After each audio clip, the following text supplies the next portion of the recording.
So this cup stayed on this little rail all night without tipping over. On an Amtrak, that's no small feature. There were a couple of bumps that almost threw me out of the bunk last night.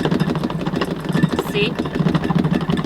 How it can really take the shaking without falling over. And then go ahead and just lift it up easily. Not too shabby. Not too shabby.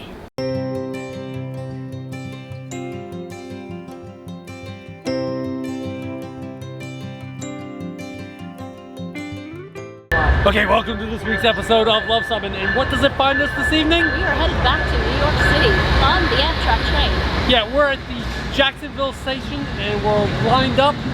We're on track number 1. We're about 10 minutes late, but that's not too big of a deal. Nope. We're in short sleeves here in Florida, but I think that's going to end pretty soon. A little blue sweater. It's kind of cool, but it's not too bad. Yeah, so hopefully we'll be able to do some dining reviews here. And I think it'll be a fun trip. All right, the train's stopping. We're about ready to get loaded up here.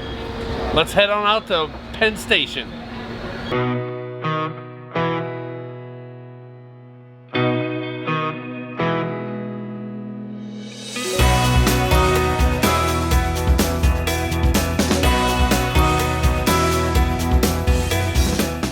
Okay, so like coming down, we find ourselves in one of the newer view liners, so we'll have a bathroom down the hallway here. We've gotten all organized, put stuff up in the top. We did it ourselves this time. Yeah, we did it this time. It wasn't too difficult. No big deal. There's a lot of storage, of course, underneath the seat. Just like before. So it's a 5:21 departure. We should be getting underway any time now. Yep. And in the sunset of Florida. And they provided us with water in the Roomette as we arrived. Yep. And everything looks great. So we're ready to go. Our dinner service will be at 7 p.m. tonight, so we're just going to sit back, relax, and enjoy till 7. So we're just returning from dinner. Our dinner started at 7 o'clock, and we went into the dining room, and there were quite a few seats empty. However, yeah, you can see here, I mean, the place was empty. And however, again, we were sat with another couple, which I have no problem with. They were awesome. They were very nice. We had no problem with that, except that we really wanted to film and do a review at that point of the food on the Amtrak, especially the nice table dining service that they have there, and we were not able to do that. Like, nope, you must sit with somebody else. And you know, we as YouTubers, we don't ever want to impose them. You know, these people are paying for their trip as well, so Correct. We don't want to impose upon our table mates. Right. So we were just able to get a few little shots here. This isn't a cheapo $59.99 trip. This is a multi-$1,000 ticket. Correct. Out and back, and to have all those empty seats, and for a very polite, very nice request that we could we have a seat by ourselves so that we could do some filming, and to say no, you can't. That to me is just poor customer service. I'm sorry. It's just I'm going to go there and say that, because when Sin and I were talking about this video, we said let's go ahead and do a dining review of it. That's not going to be that good. So well, we're going to do the best we can. I thought, here's my dining review. I ordered, we got a salad, which was fine at the very beginning, a roll, which was, I mean, the salad was adequate, and they had the little dressing packets on the table and everything. So I ordered a flat iron steak. Was that on the menu? Yep, that's the Amtrak classic, they say. Yeah, so it was a flat iron steak, ordered medium, cooked really well. The vegetables, I would say, were hit and miss. I thought my green beans were kind of on the soggy side, but I give them plus points that they were steamed and without butter or oil or anything, so that made them a little bit more healthy. But you know, overall, I mean, I would give my meal maybe a B, maybe.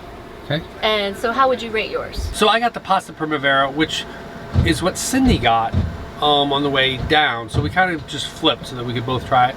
And I think Cindy describes it really well, and it's kind of like an eggplant parmesan.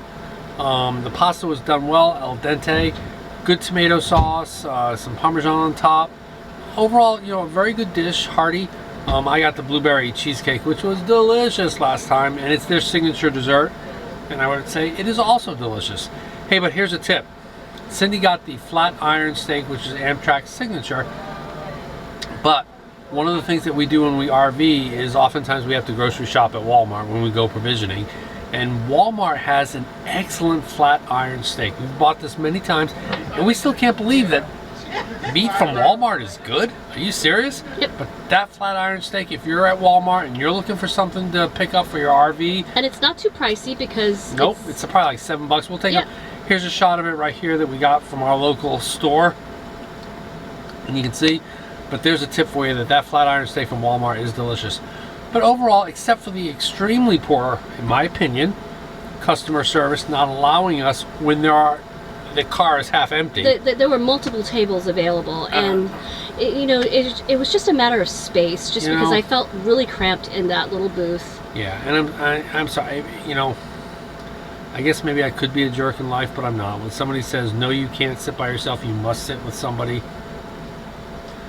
Okay, such is life. So that was sort of our dining experience this time around. Hey, and one more tip, if you're traveling on a Sunday through a state that has blue laws that don't allow you to purchase alcohol, you cannot buy alcohol on the cafe car as you're passing through these states. We did not have that situation. We did have wine with our dinner because we did not purchase it at that time. It was included. It was purchased previously with the ticket, which I guess is how they get around that. So yeah, overall the food was pretty good. Yep. The experience was very disappointing. So here's one of the things that I've been enjoying having is my own little cup of tea or water to take with us, because I like my water with ice. I like this because it's vacuum sealed, it's insulated, and what's brilliant about this is that it sticks to a surface. You will not knock that over. And on a train, that is huge. That's Amtrak proof right there. That is Amtrak proof. The only way you're going to get that up is if you lift it straight up. It's got sort of a suction cup thing going on the bottom. Highly recommend this cup. Is that in our Amazon storefront? We're going to have to put it there. We'll have a link for that thing. It's called Mighty Mug, and it's a great little insulated cup. It's not really great drinkable from the top, but it is a great mug if you're accident prone and you have your so drink. It's an awesome cup, you just can't drink from it really well. You can drink from it by opening up the top. Okay. And it's also, when you close the top, and in theory you can drink from it. It seals the cup so that, in essence, you're supposed to be able to do that and it doesn't leak. Okay. So, and you can hear it's got something in there. So, it's a good mug and I like it. Very fresh. All right, Sim, what are you doing here? We're just checking out our video to see how it turned out. So if you haven't checked out our video in Jacksonville and the Camel Rider sandwich, yep, the local food scene was really interesting there. Go ahead and check it out. So another tip when the steward comes by to put up your bunks for the night, make sure that you pull out everything from the bottom two chairs. Yeah, because you can't sit there and think that, hey, I'll get it once the bunk is pulled down. No. We made this mistake last time. Yes. Once these chairs come down, the mechanism will absolutely preclude you from getting anything underneath the seat. So make sure everything underneath the seats is taken away, and I think she's going to be coming by in about a few minutes to turn our so we're going to do that. So we're going to turn us down. I gotta admit, the customer service on this train sucks. We told our attendant to turn our bed down if we could at 9:30.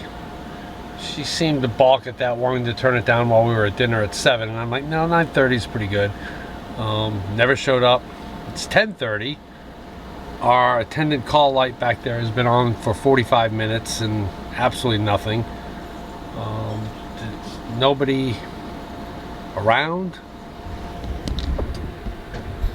Cindy is sound asleep in her seat when we're paying for a roomette. Again, multi-thousands of dollars. This isn't a $59.99 El Cheapo, and we can't find our cabin attendant to save our lives. And this is after being totally shut down at dinner for that. So yeah, sorry Amtrak, you got to up your game to at least the level of a D.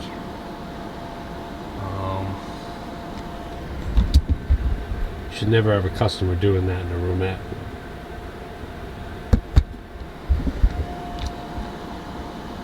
The light stays illuminated for 45 minutes at least. What if I'm having a medical emergency? And the thing is, I do it myself. I have no problem doing it myself. Just don't understand the mechanism of these seats and the bed up there, and yeah. The light continues. The light of despair. Alright, I finally found the conductor. The light's still on. He ran by and I hailed him down, and it's almost 11. Hopefully somebody will pull our bed down. Alright, it's pushing 11. We got our bed. Finally. I finally found the conductor, like I said. He was a four striper on his shoulders, so he was somebody of authority, but I guess they said our cabin attendant turned in without letting anyone know, so they had to go to another cabin and get another attendant. That's unacceptable. That's entirely unacceptable.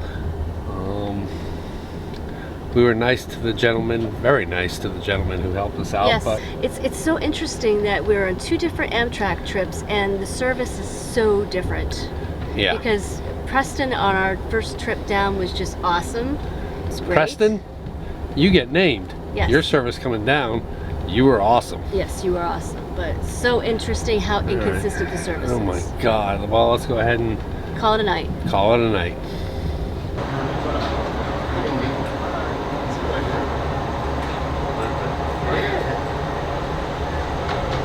So good morning, we're here just leaving Fredericksburg. We've had a pretty good night's sleep and we finally have a little bit of dining to ourselves so we can capture some of the ambiance of dining on an Amtrak Roomette. So you can see we've got the nice tablecloth.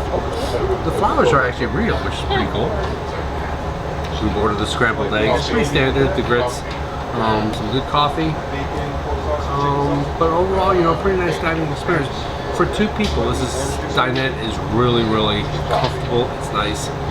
4, it's squish. It's a little tight. It's a little tight. But it's a good way to start the morning on our way up to New York Penn.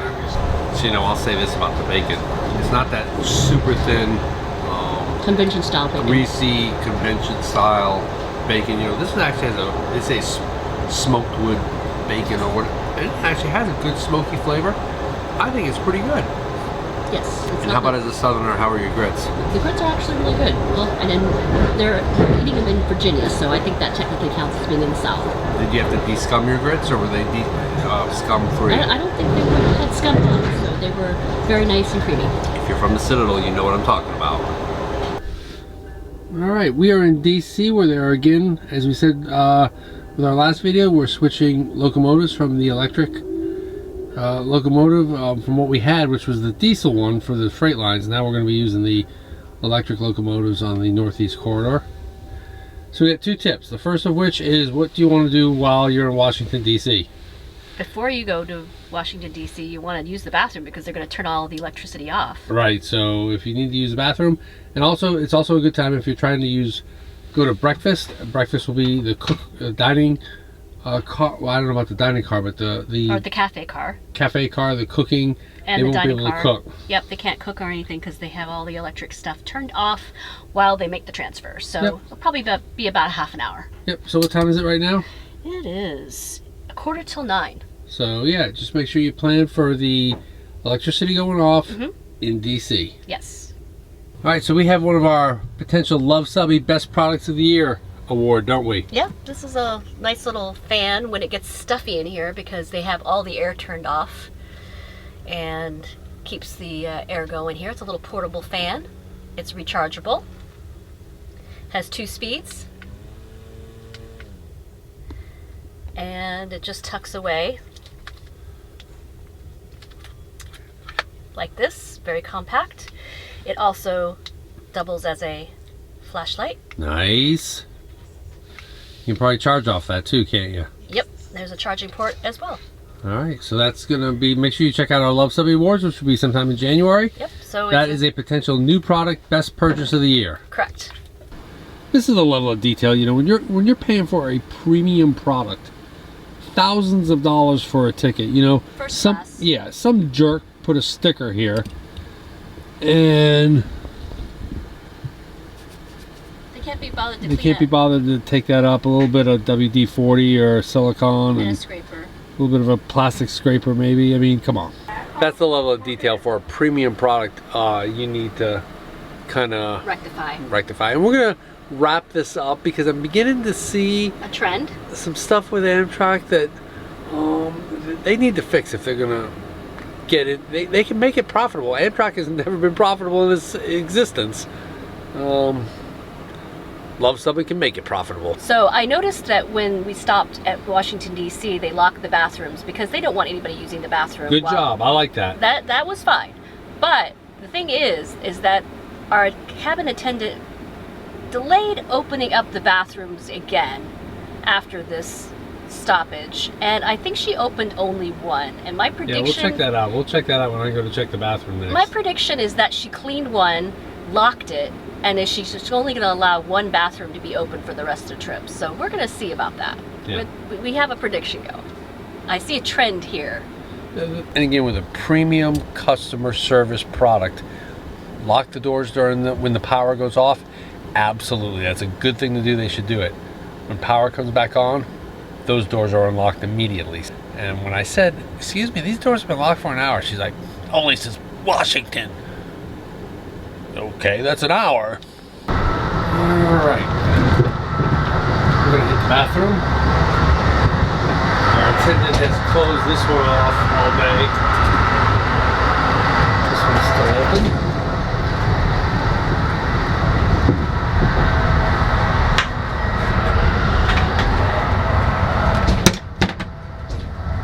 Gonna lock it there. Standard pretty much toilet, sink. You definitely want to hit the silver button, the flush, not the yellow button, because that will call the attendant.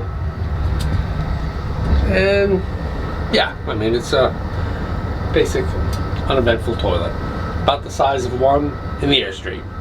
You can see here our cabin attendant came by and collected all of our towels and soaps and everything before, about 40 minutes or so before we came into pen, which again, considering the experience, I consider that entirely unacceptable. What if I want to wash my hands or I spill something or dry something?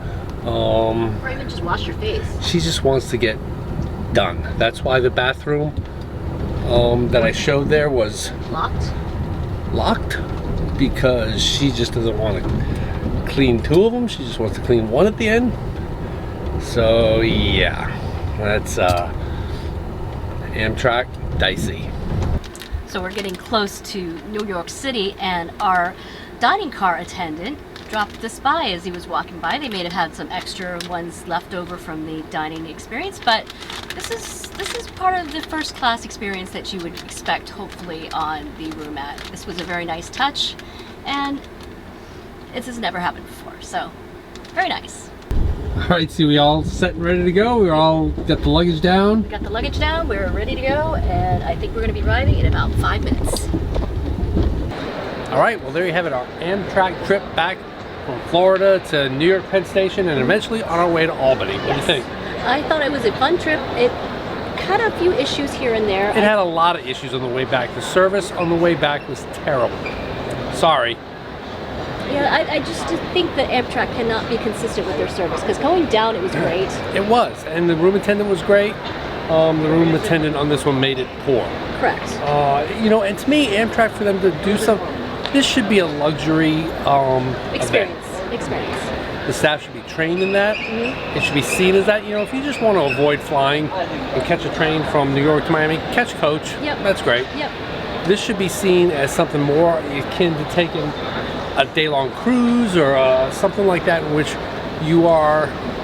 The dining was great. Yep. I think they're right on par with the dining. They're there with the dining. Yep, I think they're doing well with that. I think that they can continue to expand that a little bit to make it a little bit more luxurious, so that you're not stuffed and crammed when half the dining room is empty. Correct.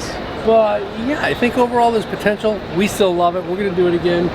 I think this was just a blip because we had a surly, grumpy attendant, but every time else we've done it, it's been great. Yep. So we'll be doing this again. Yeah. So you like this video? Give us a big thumbs up. It really helps our channel. And if you think we've earned a subscription, click to subscribe. And comment below if you've taken the Amtrak Roomette or a room and how you liked it. But what you thought of our comments. Were we being jerks, or were we correct in saying some of our assessments? Because we come out with RV and Airstream related videos and the occasional travel videos just like this one every Tuesday. Thanks for watching.